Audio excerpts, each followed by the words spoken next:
B-, Darlina said after the scanning had finished. Hearing the results of her absorption rate, Tanaka asked, "Is it good?" She looked at the monitors and read some of the stats. Mostly, the information didn't make much sense to her. Darlina nodded. "It's a pretty decent grade. Most people have an absorption rate within the C range." The robot walked around the scanning machine. "If you'll follow me, I'll have you enter the next and last part of the orientation." Learning that most people had a lower grade when it came to the ability to absorb energy, Tanaka wondered if it was thanks to her training in the self-defense force. Though, it was also possible that it was purely a genetic component, like being born with blonde or red hair. Tanaka looked over at Kawa.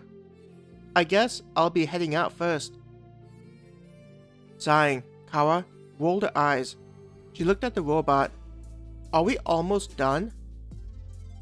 Smiling, the Darlina assigned to Kawa just smiled, as though understanding why the woman would feel frustrated and not answering.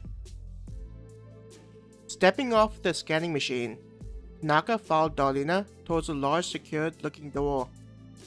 Upon getting close, the door slowly slid open and revealed a darkened area. Tanaka was about to ask the robot what was inside, but decided against it. At this point, she was used to the air of mystery that the robots of Star and Moon tried to create. Stepping into the darkness, Tanaka noticed that the floor was metal, her footsteps echoing inside a large area. There doesn't seem to be anything inside of here. Behind them, the door into the room began to close, the only source of light slowly fading away and being cut off. "Please, don't be alarmed," the voice of Darlina was heard in the darkness. "A bit theatrical, don't you think?" Tanaka asked, not understanding the point. A giggle was heard from Darlina. In the darkness, the sound of the giggle sounded strangely human. Without being able to see Darlina's robot figure, it could definitely be confused as coming from a human and not a robot.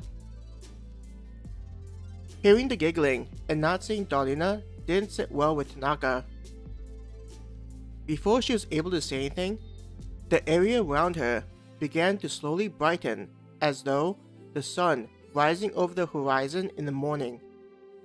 No longer was there a metal feeling of the floor beneath her feet. Instead, there was a soft sensation of dirt and grass.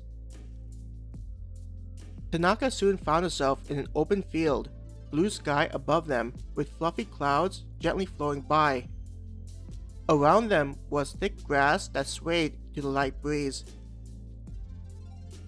How in the world? Tanaka turned around, searching for the metal door. But surprisingly, there was only more of the endless, flowing field of grass.